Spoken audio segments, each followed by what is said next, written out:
그대에게, 곧 많은 것을 기억하지 못하는 갱년기 그대에게. 그대여, 아침 햇살에 빛나던 그대의 아름다움이 생각납니다. 저 7빛깔 무지개의 색깔도 그대의 청아함 앞에서 얼굴을 가린 적이 있었습니다.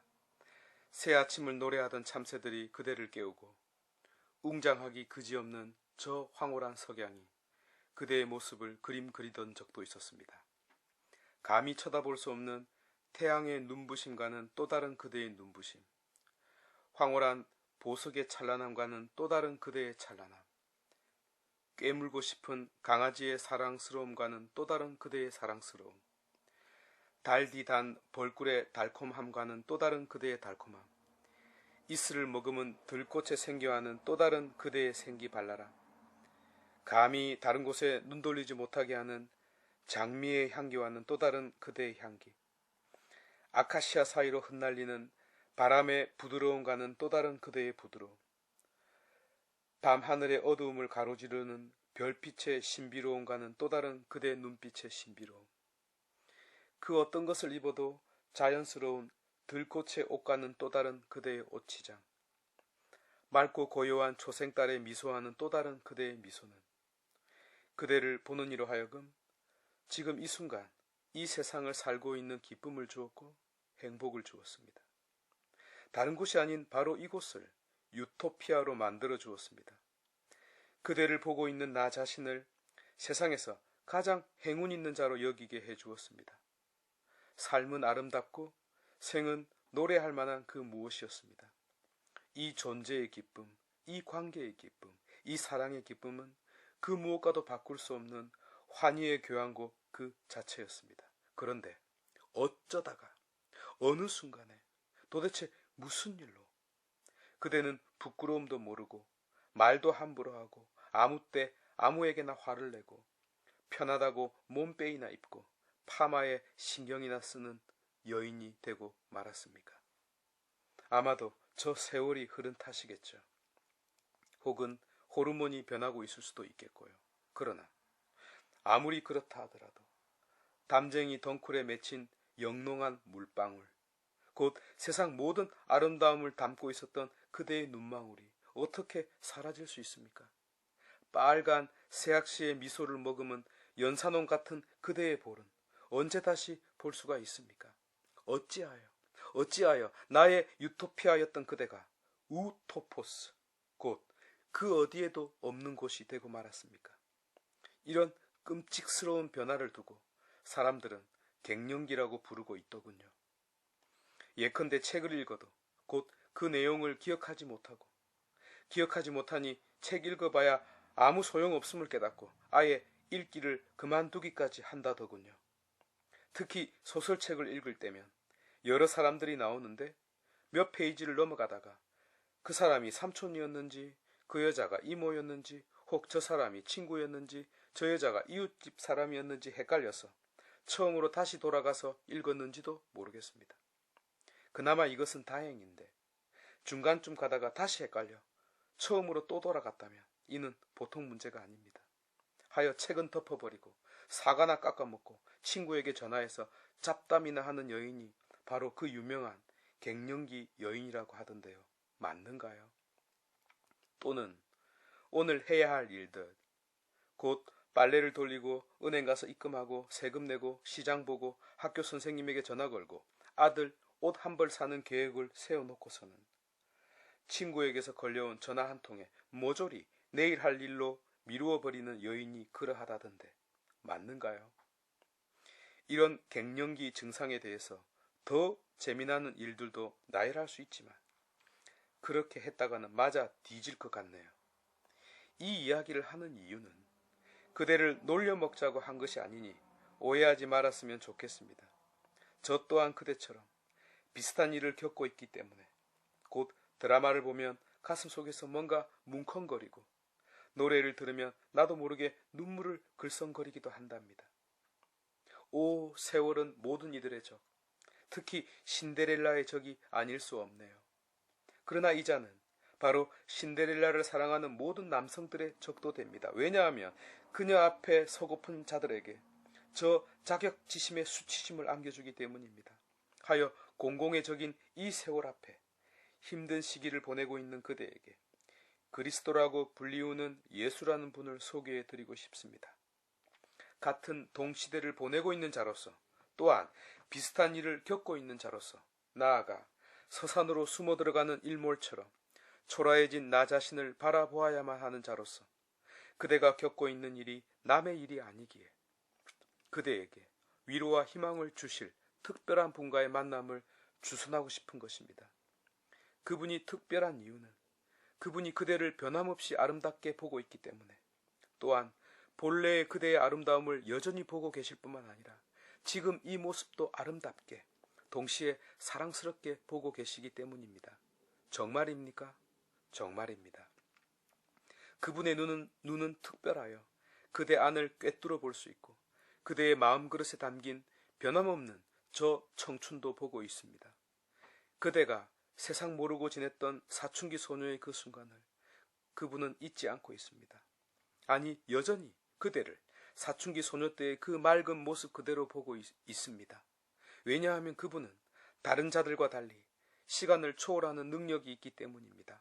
다시 말해서 그분 안에는 시간이 흐르고 있으면서 동시에 시계가 멈추어져 있기 때문입니다. 하여 만약 그대가 그분 앞에 서 있게 된다면 적어도 그분 앞에서 그대는 영원한 아름다움을 간직할 수 있습니다.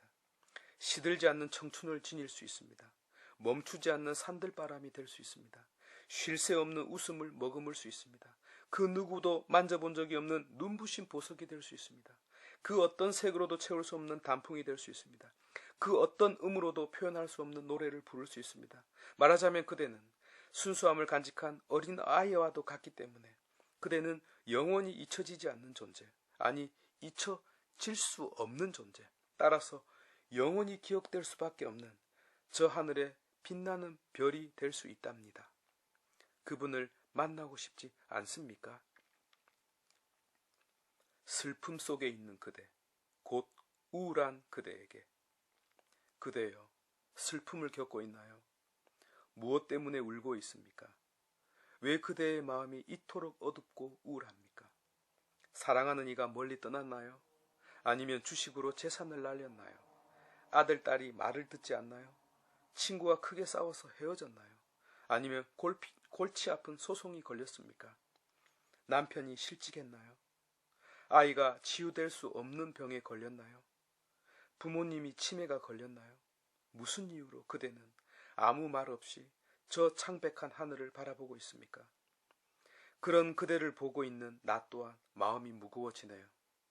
아무 문제가 되지 않는다면 그대를 꼭 껴안아 위로해주고 싶네요. 그러나 그것이 무슨 소용이 있을까요? 저 마음 깊은 곳에서부터 웃음을 잊어버린 지 오래고 가눌 수 없는 슬픔이 방울되어 흐르는 것을 막을 수 없으니까요. 어찌하면 좋을까요? 어찌하면 그대의 얼굴에서 미소를 볼 수 있고 어찌하면 바람결에 마냥 즐겁게 춤추던 강아지 풀 같은 그대의 춤을 볼 수 있을까요? 그래서 번뜩 그대가 만나면 참 좋을 사람들 몇 명이 생각났습니다. 소개팅 한다고 생각하시고 제 이야기를 한번 들어보시기 바랍니다. 그대가 정말 우울하다면 먼저 우울함의 대명사격인 키에르케고르를 소개하고 싶습니다. 이 친구는 자신을 일컬어 세상에서 가장 우울한 사람이라고 했답니다. 흥미롭지 않습니까? 무슨 이유로 자신을 그토록 세상에서 그것도 가장 우울한 자라고 말했을까요? 결론부터 말씀을 드리자면 그는 그렇게 우울한 자는 아니었답니다. 비록 그의 삶이 부친의 철저한 기독교적인 교육 때문에, 또한 무엇보다 우울한 부친의 성향을 그대로 물려받았기 때문에, 덧붙여 사랑했던 여인과의 파혼을 통해 큰 슬픔을 겪으면서 그런 경향을 지닌 것은 사실이지만 그 감정은 주관적인 자기 판단이었다고 보는 것이 좋겠습니다. 왜냐하면 정말 충격적인 외적 상처로 인한 우울함은 아니었기 때문입니다. 소위 우리가 납득할 만한 그런 내용은 아니었습니다. 그럼에도 불구하고 그는 분명 심각한 우울감 속에서 살았고 우울함 속에서 철학자로서의 자신의 사색을 펼쳐나갔습니다.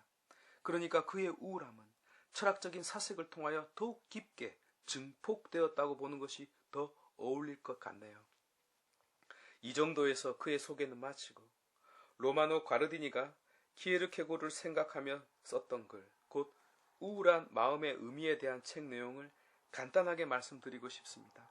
그의 사색에 의하면 우울함이란 놀랍게도 자식이 자기 자신을 공격하는 내면의 그 무엇입니다. 자신을 적대시할 뿐만 아니라 자기 존재의 모든 긍정적인 근거들을 치워버리는 경향입니다. 말하자면 딛고 서 있어야 하는 발판을 스스로 무너뜨리는 것입니다. 세상에 이보다 더 무서운 일이 어디 있을까요? 가끔 뉴스를 보면 깊은 우울증으로 인하여 아파트에서 뛰어내렸다는 소식 등등을 듣곤 합니다. 정말 얼마나 가슴 아픈 일인지요. 자신의 존재가 무의미하고 자신의 가슴이 공허하며 이 세상 자체가 허무하기 짝이 없게 다가오기 때문에 지금 여기 실존해야 하는 자기 자신을 부정하고 이를 실행에 옮기는 처지에 이르게 되는 것입니다. 어찌하면 그대를 도와줄 수 있을까요? 제 이야기가 아무런 도움도 되지 않겠지만 그래도 한번 저의 설득에 귀 기울여 보시기 바랍니다. 이 우울한 사람이 하는 말이 바로 이것입니다. 그대가 우울하다면 그것은 그대가 이 세상과 인생의 바다 한가운데에 제대로 서 있다라는 뜻이라고요. 그대가 이 인생을 제대로 마주하고 있기에 우울한 것이라고요. 바꾸어 말하자면 적어도 그대는 생 앞에서 정말 진실한 자인 것입니다. 나아가 유한한 자가 영혼을 접하고 있으니 자신을 의식하는 자신이 우울할 수밖에 더 있겠습니까? 마치 생기발랄한 사춘기 여학생들의 잡담과 웃음을 보면 세월이 훨씬 지난 아줌마인 나의 모습이 아름답게 보일 수 없는 것처럼 말입니다.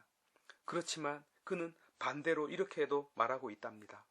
곧 무한 앞에서 유한은 너무나 초라하지만 반대로 유한한 내가 무한을 접하고 있는 것을 보지 못하느냐라고요. 하여 가능하다면 그대의 시선을 돌려보기를 혹은 바라보는 위치를 옮겨보시기를 권유하고 싶습니다. 우스갯소리 하나 해볼게요. 시어머니가 싫습니까? 그러면 그대는 시어머니가 되지 마십시오. 그러려면 아들이 없어야 하겠죠. 아들이 없으려면 남편을 만나지 말았어야 했고요. 남편과 결혼하지 않으려면 내 마음에 사랑이라는 감정이 없어야 했어요. 그러면 목석이 되고 또 사람이 아닌 자가 되고 마는 것입니다. 그러니까 지금 이 순간의 나의 모습이 비록 초라해 보이고 너무 보잘것없어 보이며 존재에 아무런 긍정적인 이유를 찾지 못하는 순간에라도 나를 조금만 떨어져서 바라볼 수만 있다면 철학의 마지막 말이면서 신학의 마지막 선언인 아모르 파티, 곧 내 운명을 사랑하고 내 자신을 사랑할 수 있는 가능성이 있다는 말씀을 드리고 싶은 것입니다. 그러니 그대여, 정말 아름다운 그대여, 그대가 있음으로 이 세상이 의미를 지닌다는 것을 잊지 마시오. 그대가 있음으로 그대와 관계 맺는 많은 이들이 행복하다는 것을 잊지 마시오.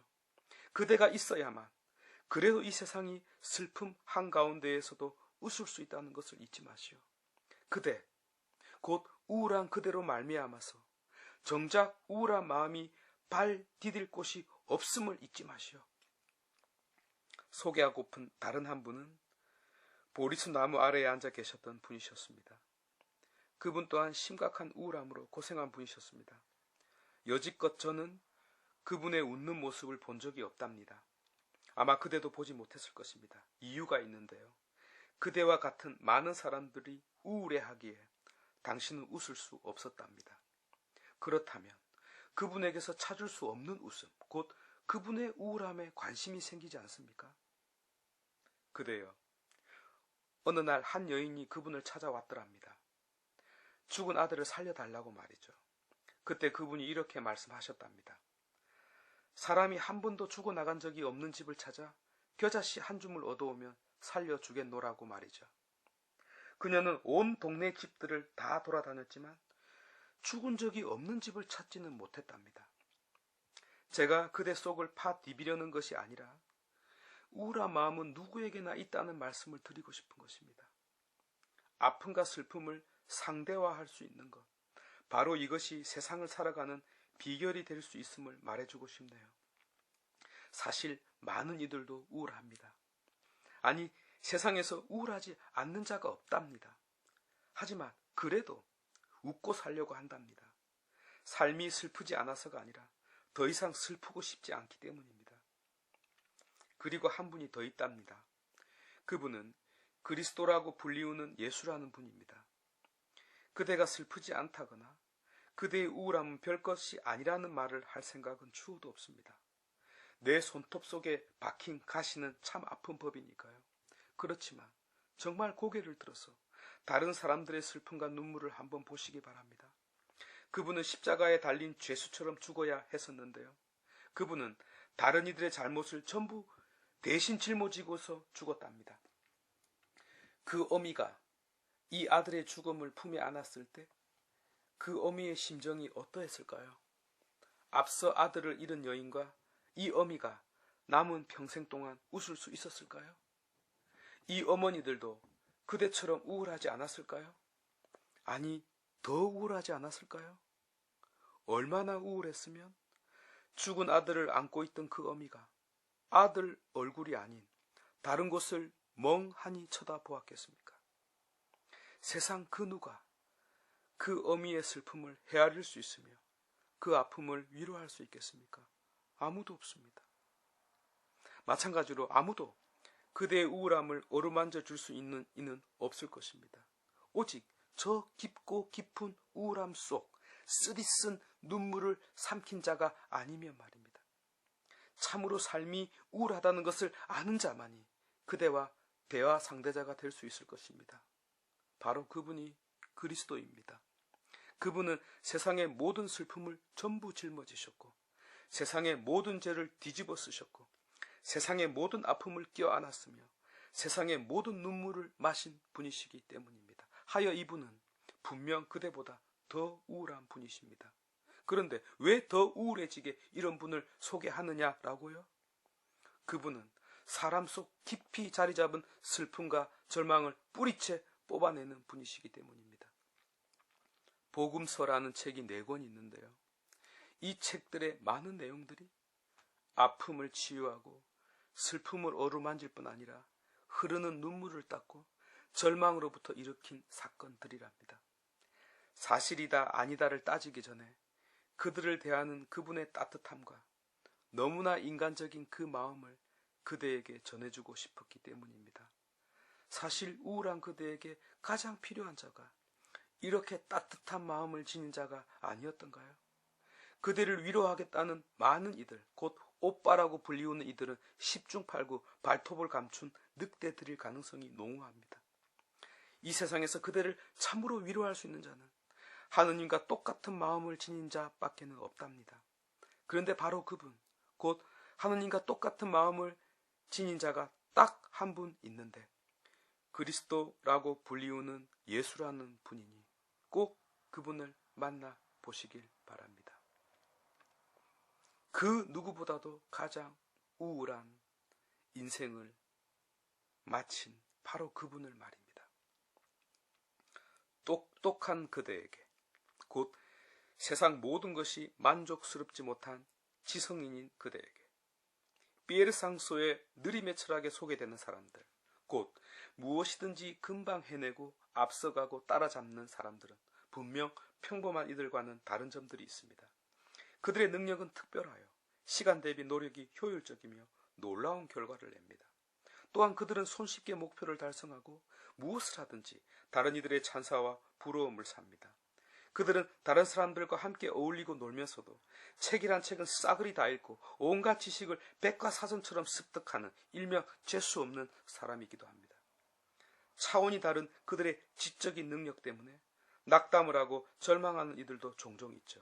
어쨌든 이들은 국가와 사회 그리고 기업이 필요로 할 만큼 중요한 인재가 아닐 수 없습니다. 그들에게는 넘지 못할 벽이란 세상에 없는 듯한데요. 그러나 그들 또한 세월 앞에서는 아무런 방비책이 없습니다.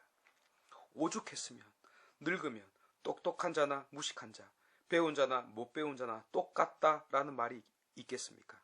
곧 아무것도 이루지 못할 것이 없었고 아무것도 하지 못하는 것이 없었던 그들이었건만 결국 할 수 없는 것이 있기 마련인데요. 그것은 하이데거가 이미 밝힌 바 저 존재의 사멸이 아니겠습니까? 이 앞에서는 그들 역시 두려워하고 방황하고 번민하는 듯합니다. 곧 영겁과 초라한 존재 사이에서 긴 한숨을 내쉴 수밖에 없는 것입니다. 아닌가요? 하여 그들의 고민은 존재의 연장, 다시 말해서 자기 자신의 이름과 명예가 지속되는 것이 가장 큰 화두로 남게 됩니다. 그대여, 필자가 그대의 마음을 제대로 보았는지요? 만약 그대가 이 문제로 고민하고 있다면 저 그리스도라고 불리우는 예수라는 분을 소개해드리고 싶습니다. 이는 필자가 그대에게 새삼스럽게 기독교 신앙을 강요한다라기보다는 그대와 같은 특별한 이들, 곧 이 세상 모든 것이 만족스럽지 못하고 자신의 온 존재를 투신할 곳을 찾지 못하는 그대가 아까워서 드리는 말입니다. 사실 그대는 우리의 보석이고 지혜이며 빛이지 않습니까? 그러나 단지 이것만으로 그대가 만족할 수 있을까요? 저는 아니라고 봅니다. 어쩌면 그대는 보석 중에 보석, 지혜 중에 지혜, 빛 중에 빛이 되고픈 것이 아닙니까? 그런데 어찌하여 그대는 다른 사람들보다 앞서는 것에 만족하고 다른 사람들보다 더 버는 것에 기뻐하며 다른 사람들보다 낫다는 사실에 흡족해하고 있는지요? 왜 호랑이가 달리지 않고 독수리가 드높이 날 생각은 하지 않으시는지요? 왜 진리의 광채를 대면할 생각을 하지 않고 왜 영원히 빛나는 방법을 찾지 않으며 왜 참된 행복의 길을 걸으려고 하지 않으시는지요? 왜 그대는 오직 이 길만큼은 찾지 않으려고 하는지요? 그대여, 그대와 같이 이 세상에 만족하지 못하는 이들은 바로 이 한 가지, 곧 그대의 놀라운 능력이 자신의 앞길을 막는 걸림돌이 될 수 있다는 그 사실은 왜 깨닫지 못하시는지요? 이 때문에 놀랍게도 그대와 같은 이들이 방탕한 삶을 사는 이들이 적지 않은 것입니다. 이 안타까운 현상은 그대가 이 세상에 만족하지 못하기 때문인가 동시에 세상이 또한 그대를 충족시켜 줄 수 없기에 일어나는 일일 것입니다. 단적인 예로 기독교 신앙의 역사에도 그대와 같은 이들이 제법 있답니다. 그러나 그들은 빛이신 그리스도를 만나 더 빛났습니다. 사막의 성자 샤를드 후코는 젊은 시절의 방탕한 삶 때문에 인생을 다시 리셋해야 했습니다. 토마스 머튼은 어떠했습니까? 그의 젊은 시절 또한 그러했습니다. 내용은 약간 다르지만 성 아우스틴 또한 정신적이고 영적인 방황 때문에 삶이 망가졌습니다. 그러나 그것 때문에 그리스도를 만나게 되었습니다. 아니, 사실 만남은 누구에게라도 찾아올 수 있습니다. 그런데 바로 그런 자신들의 망가진 삶 때문에 그리스도를 만났을 때 그리스도를 제대로 알아볼 수 있었고 인생의 방향을 180도 돌릴 수 있었습니다. 바로 이것이 죄의 신비인데요. 말하자면 그들에게는 온 존재를 투신할 어떤 곳, 곧 영원히 꺼지지 않는 불, 영겁을 통과할 빛, 끝없이 빛나는 지혜, 다시 말해서 그리스도와의 만남이 필요했던 것입니다. 어쩌면 그대가 세상에서 방황하는 시간은 앞선 저들이 그리스도를 만나기 위한 준비 과정이었던 것처럼 혹 그대를 위한 예비인지도 모를 일입니다. 그대는 기독교 신앙의 꽃향기를 널리 퍼뜨린 바오로의 이야기를 들어본 적이 있을 것입니다. 그분에게는 열심, 곧 열정이 넘쳐났는데 앞선 저 모든 이에게 이런 열정이 있었습니다. 말하자면 그대와 같은 이들에게는 이런 불타오르는 열정이 잠을 자고 있다는 것입니다. 이것이 제대로 작동될 때, 곧 그리스도와 함께 그대의 능력이 꽃을 피운다면 그 꽃향기는 세상 끝까지 퍼져나갈 것입니다. 그대는 지금 그대의 능력을 펼칠 곳, 곧 그대의 참된 꽃을 피워줄 분을 만나지 못했을 뿐입니다. 아닌가요? 어쩌면 그대는 지금 세상의 종교와 기독교 신앙을 비아냥거리고 심지어는 경멸하고 있을지도 모릅니다. 그러나 인간은 자신이 이해하지 못하는 것을 경멸한다고 하지 않습니까? 진정 그대가 모르고 있는 것, 아니 진심 그대가 알고 싶은 것이 저 진리의 등불이지 않습니까? 왜 그대는 합리적인 이유 속에 숨어들고 과학이라는 방패 뒤에 자신을 가리며 사람들의 인기 앞에 서 있으려고 하는지요? 고린토전서 1장 27절에 하느님께서는 지혜로운 자들을 부끄럽게 하시려고 이 세상의 어리석은 것을 선택하셨습니다 라는 말씀이 나옵니다. 3장 18절에는 아무도 자신을 속여서는 안 됩니다. 여러분 가운데 자기가 이 세상에서 지혜로운 이라고 생각하는 사람이 있으면 그가 지혜롭게 되기 위해서는 어리석은 이가 되어야 한다라는 말씀이 나옵니다. 이어지는 19절과 20절에서는 이 세상의 지혜가 하느님께는 어리석음입니다. 그분께서는 지혜롭다는 자들을 그들의 꾀로 붙잡으신다. 주님께서는 지혜롭다는 자들의 생각을 아신다. 그것이 허황됨을 아신다라는 말씀이 뒤따르고 있습니다. 정말 놀랍게도 성경은 그대의 장점, 그러나 동시에 그대의 결정적인 단점을 지적하고 있는 것입니다. 그대의 지성이 그대를 참 삶의 길로 인도하는 것이 아니거든. 그리고 그 지식 아래 정말 갈증을 느끼고 있다면, 나아가 한치도 예외가 없는 시계가 그대의 심장을 조여오는 것을 느끼거든 참된 지혜이신 그리스도에게 다가가 보시라고 말하고 싶습니다. 왜냐하면 내가 그대를 가르칠 수는 없으니까요. 참으로 귀하고 귀한 그대요. 그대만큼, 아니 그대보다도 훨씬 뛰어난 이들이 그리스도를 만나 인류의 지성에 빛을 던져 주었답니다. 그대도 이에 동참해 보고픈 생각이 들지 않습니까? 파스칼의 논리를 빌리자면 그대는 결코 손해볼 것이 하나도 없을 것이며 아무리 못해도 본전은 분명 손에 쥐게 될 것입니다. 그러니 그대여, 그대를 참으로 만족시킬 수 있는 그리스도에게 그대의 마음을 열어보시길 권유합니다. 머뭇거리지 마시고 최고의 지성들이 올인한 그분에게로 어서 달려가 보십시오. 유일하게 그대를 만족시킬 바로 그분에게로 말입니다. 그 무엇에 몰입 중인 그대, 곧 중독된 그대에게, 무언가를 열심히 들여다보고 있는 그대요. 파스칼이 이렇게 말했다고 하죠. 게임을 하면 행복하다고. 왜냐하면 다른 것을 잊을 수 있다라고. 그대요, 왜 거기에 몰입하고 있습니까? 정말 그대는 무엇을 잊고 싶어서인가요? 그 무엇이 혹시 무엇인가요? 일어난 일들인가요? 그 일들을 잊고 싶은 건가요? 그것도 아니면 혹시 자기 자신을 잊으려고 그렇게 몰입하고 있는 것은 아닌가요? 제가 검찰이 아니니 너무 그런 눈으로 보지 마시기 바랍니다. 그대를 취조할 생각으로 이런 질문들을 던지는 것이 아닙니다. 그대가 곧 내 아들이나 친척 혹은 친구와 다르지 않기에, 정확하게는 내 자신과 다르지 않기에 그대에게 말을 걸어보는 것입니다. 중독에 대해서는 필자도 웬만큼 빠지지 않는 자입니다. 누구보다도 깊이 빠져 들어가 본 자이고 헤어나오지 못했고 방황했던 자입니다.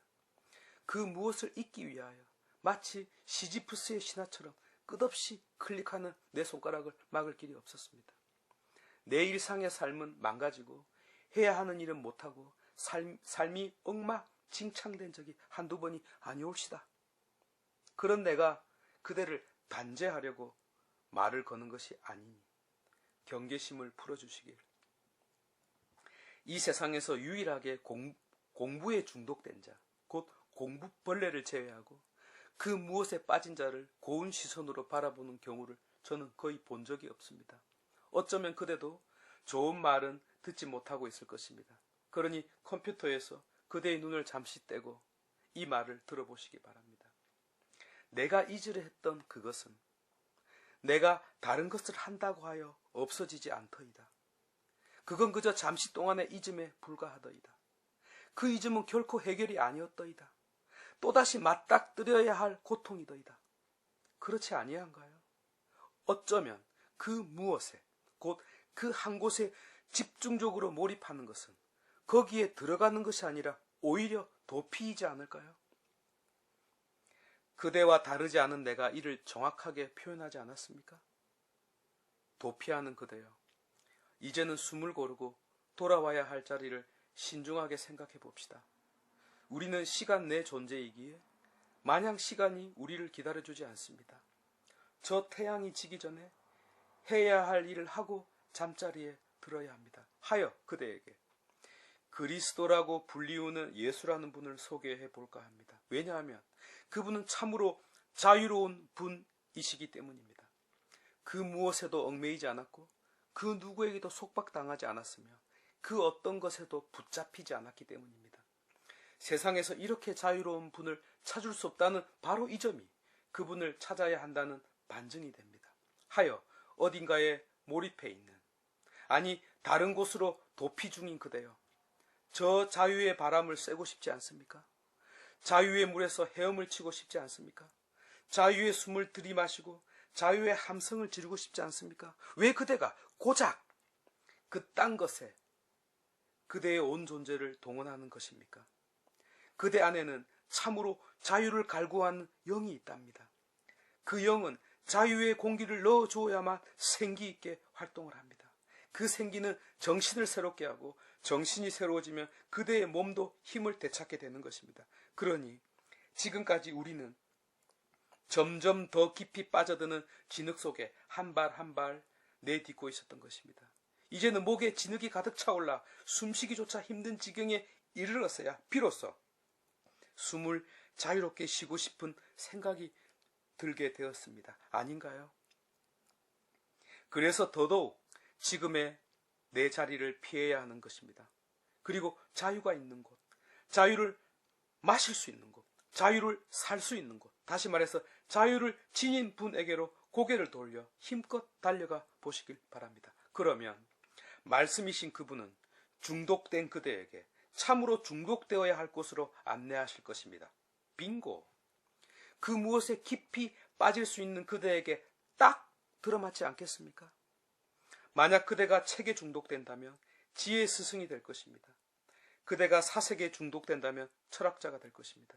그대가 꽃과 벌, 나무와 바람, 바다와 구름에 중독된다면 신이 될 것입니다. 그대가 아름다움에 중독된다면 예술가가 될 것입니다. 그대가 선율에 중독된다면 노래하는 자가 될 것입니다.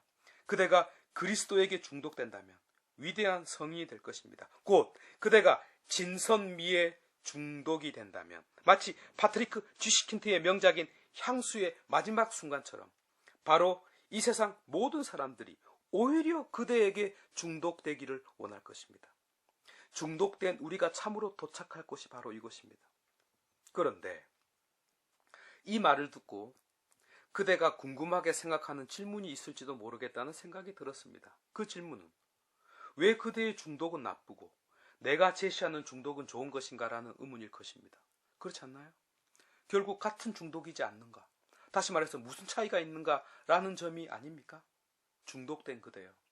다시 반복하지만 필자가 그대를 판단하거나 혹은 조롱하는 것이 아님을 이해하시기 바랍니다. 쇼펜하우어가 말했던 동고의 마음, 공자님께서 가르치신 서, 맹자께서 전해주신 측은지심, 그리스도께서 지니셨던 긍휼의 마음, 곧 오장육보가 뒤집어지는 마음으로 나와 같은 그대에게 감히 설교하려는 것입니다. 무슨 차이가 있느냐라고요? 나와 그대의 중독은 내 자신을 없어지게끔 만듭니다. 반면 이것은 더욱 나 자신이게 해줍니다. 말하자면 그대의 중독은 그대가 지금 여기에 있음에도 불구하고 사실은 여기에 없는 자, 곧 투명인간으로 만들어버리지만 이 중독은 지금 여기에 있는 나를 더더욱 여기에 있는 나, 곧 천리향이 퍼져나가듯 내 존재가 다른 곳에도 존재하게끔 만듭니다. 곧 존재론적 차이가 있는 것입니다. 그러니 중독된 그대요. 이제는 정말 참으로 실제로 사는 것처럼 살아보지 않으렵니까? 하여 참으로 사신 분, 살고 계신 분, 곧 그리스도라고 불리우는 예수라는 분을 그대에게 소개하는 것이요. 누군가를 기다리고 있는 그대, 곧 외로운 그대에게 머릿결 휘날리며 저 넓은 바다를 응시하는 그대요. 그대는 지금 누구를 기다리고 있습니까? 혹시 나를 기다리고 있는 것입니까? 사랑의 아픔 때문에 정신을 비우고 있는 중입니까? 혹 새로운 사랑이 무지개처럼 나타나기를 기다리고 있는 것입니까? 그것도 아니면 아무것도 기다리지 않는 것입니까? 다시 말해서 아무것도 아닌 것을 기다리는 것입니까? 미안합니다. 고개를 좀 돌려보라고, 그리고 좀 웃어보라고, 또한 발로 땅을 팍 차보라고 시답지 않은 말을 걸어본 것이니 양해 바랍니다.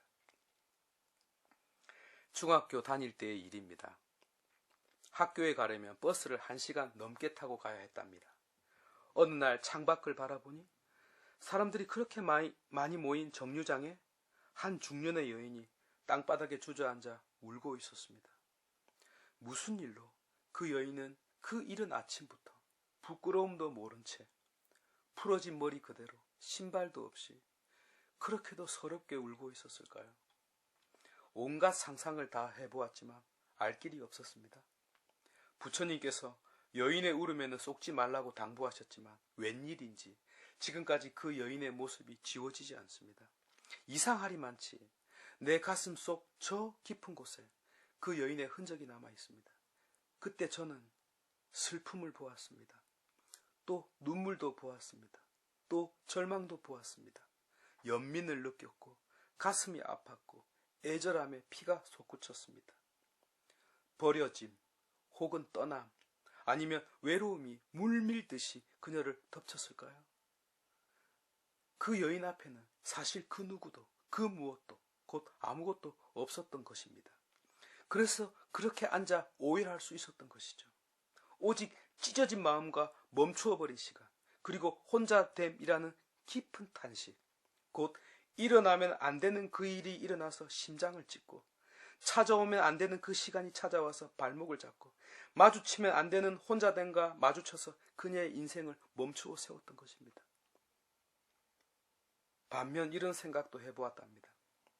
그녀를 사랑했던 사람, 또 그녀를 기쁘게 했던 사람, 또한 그녀를 행복하게 해주었던 사람들도 있었을 것이라고 말입니다. 그러나 그때 그 모습이 이 생각을 곧바로 지워버리고 마네요. 이어서 우리 모두는 한 인간, 그저 나약한 인간, 너무나도 가련하고 외로운 인간에 불과한 존재들이라는 생각이 머리를 채워버렸답니다. 그때 그 순간의 장면이 강렬했기 때문일까요? 외로움에 어찌할 바를 모르는 이들 모두가 바로 우리 자신들이라고 결론 지었답니다. 그 여인은 이를 온 몸과 온 존재로 표현한 것이죠.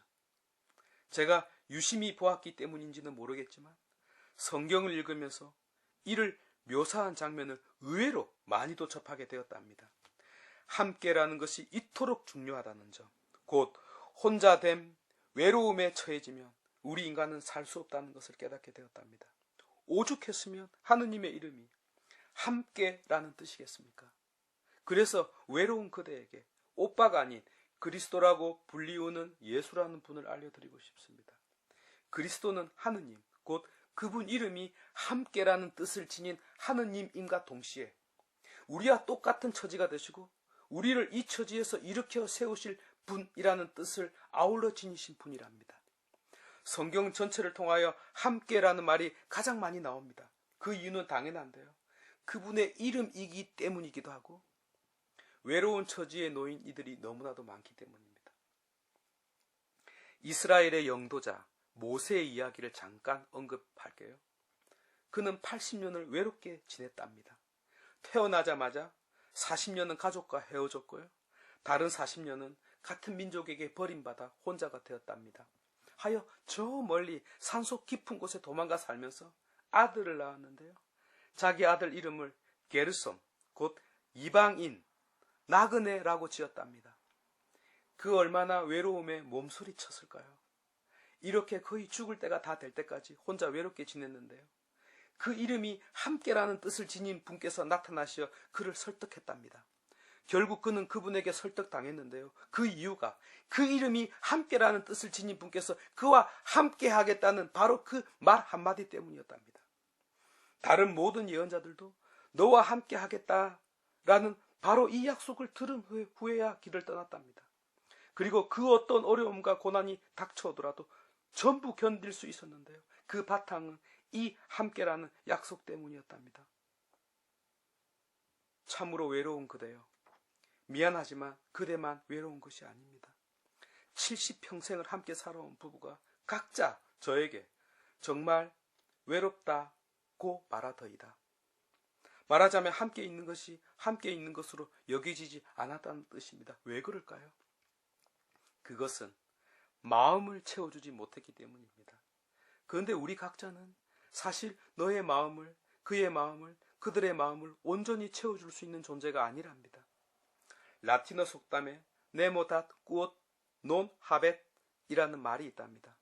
아무도 자기가 가지고 있지 않은 것을 다른 사람에게 줄 수 없다는 뜻입니다. 주고 싶은데, 정말 그녀에게 나의 소중한 그 무엇을 주고 싶은데 줄 수가 없다는 것입니다. 왜 그럴까요? 우리는 우리 자신을 너에게 온전히 내어주기에는 너무나 이기적인 존재인 까닭입니다. 그래서 그의 마음을, 그녀의 마음을 마지막까지 채워줄 수 없는 것입니다. 그런데 이 세상에서 유일하게 우리의 마음을 온전히 채워줄 수 있는 분이 계시는데, 그분이 바로 그리스도라고 불리우는 예수라는 분입니다. 그분은 우리와 똑같은 자이기 때문에 우리가 무엇이 필요한지를 모두 잘 알고 계시답니다. 동시에 그분은 당신 자신을 온전히 내어주신 하느님입니다. 실제로 나와 우리 모두를 위하여 당신 자신을 아낌없이 내어주셨답니다. 그래서 적어도 이 세상에서 한 분, 곧 그대를 진정으로 사랑하고 그대를 아끼며 그대와 함께하는 이가 있음을, 그것도 세상 마지막까지 그대와 함께 하실 분이 있음을 알려드리는 것입니다. 바로 그대 곁에서 그대의 작은 신음에도 응답하시는 분, 참으로 그대와 함께 하시는 분이 있으니 꼭 한번 만나보시길. 마지막으로 삶이 재미없어진 그대, 곧 웃음을 잃은 그대에게, 그대여, 멍 때리고 있는 그대여, 아무 반응이 없는 그대여, 내가 재미나는 이야기를 들려줘도 웃지 않는 그대여, 언제부터 그렇게 되었습니까? 그대 인생의 시계를 한번 되돌려 보시기 바랍니다. 나뭇잎 하나가 떨어져도 깔깔거리지 않았습니까?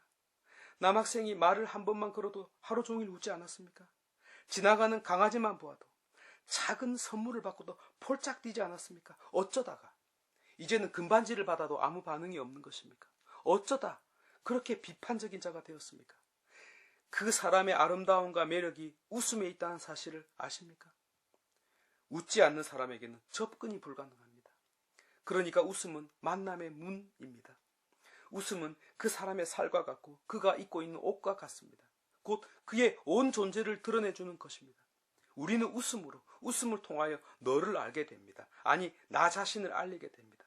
그대여, 더 이상 웃지 않는 그대여, 아니 웃음을 잃어버린 그대여, 이제 고작 비웃음만 남은 그대여, 나 그대에게 웃음을 되돌려주고 싶습니다. 웃긴 이야기를 해주겠다는 뜻이 아니라 웃음의 본질을 찾는 길을 알려주겠다는 말입니다.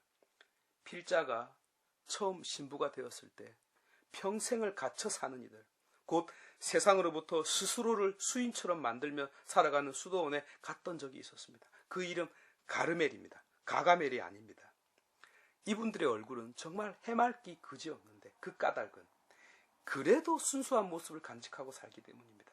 그래도 단순한 모습을 지니고 있는 까닭입니다. 이는 모든 성인들의 공통된 모습입니다. 이것은 뭐라고 설명하기가 좀 어렵고요. 눈으로 직접 보아야만 알 수 있습니다. 딱 한 번 그때 그분들을 만났습니다. 내가 이런저런 이야기를 했는데 말할 때마다 웃었습니다.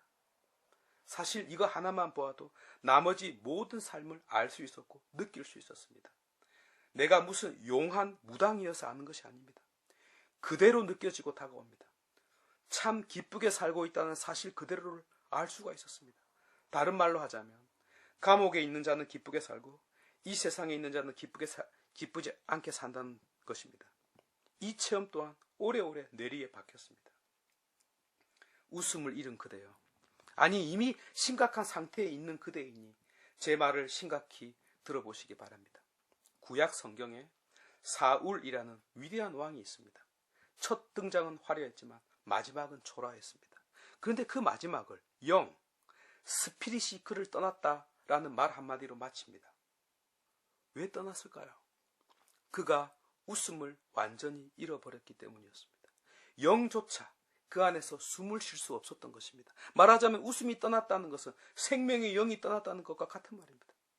웃음을 잃었다는 것은 저 죽음의 그림자가 가까이 다가왔다는 신호입니다. 그래서 죽음의 분위기나 공포의 분위기 속에는 이 웃음의 음파가 없습니다. 그래서 부부싸움을 하면 웃지 않게 되는 것입니다. 그리고 이어서 말이 없어지게 되는 것입니다. 언제 화해가 될까요? 다시 웃기 시작할 때요. 하여 세상에서 제일 무서운 아내는 웃지 않는 아내입니다. 그 집은 끔찍합니다. 숨을 제대로 쉴 수조차 없기 때문이죠. 남편은 화장실에 갈 때도 고양이처럼 소리도 내지 못합니다. 웃음이 사라져버린 공간은 그래서 사람이 살 수 없는 사막과 똑같아졌다는 뜻입니다. 하여 지옥에서 들을 수 없는 유일한 것이 바로 웃음이라는 것입니다. 그대여, 이 웃음을 다시 찾기를 바랍니다. 이를 다시 찾아 생명을 연장, 곧 청춘의 생명을 되찾기를 바랍니다. 살아있는 동안에는 희망이 있다라고 말하지들 않습니까? 그렇다면 웃어야 합니다. 아니, 웃어보세요. 그대가 더욱 아름다워질 것입니다. 그대여, 거울 보고 억지로라도 한번 웃어보세요. 웃음이 있을 때 비로소 그대가 살아있는 것입니다. 만약 그것이 여의치 않다면 그리스도라고 불리우는 예수라는 분을 그대에게 가르쳐주고 싶습니다. 그분은 웃음이기 때문입니다. 왜냐하면 그분은 나와 우리 모두를 웃게 해주시는 분이기 때문입니다. 감옥에 갇혀있는 이가 언제 참으로 웃게 됩니까? 자유를 얻을 때입니다. 아픈 사람이 언제 마음껏 웃을 수 있습니까? 병이 완전히 나았을 때, 그때 웃을 수 있습니다. 그분은 웃지 못하는 우리의 처지에서 우리를 꺼내주시어 우리를 웃게 만드십니다. 더군다나 그분에게서는 영이 발산되는데 그 영은 탄식하는 우리 모두를 대신하여 탄식하고 우리가 다시 웃을 때까지 우리의 마음을 기쁨으로 채워준답니다. 그대여, 어떻게 해도 웃지 않는 그대여, 웃음은 신앙의 본질이라는 말이 있는데 바로 기독교가 그 웃음을 간직하고 있답니다. 예컨대 아마 그대는 아브라함이라는 사람의 이름을 알고 있을 것입니다. 그에게 주어진 약속, 바로 그 약속이 다름 아닌 이삭, 곧 웃음이었답니다. 이 웃음이 그리스도, 곧 영원한 웃음이라는 분으로 구체화된 것이 곧 기독교 신앙입니다.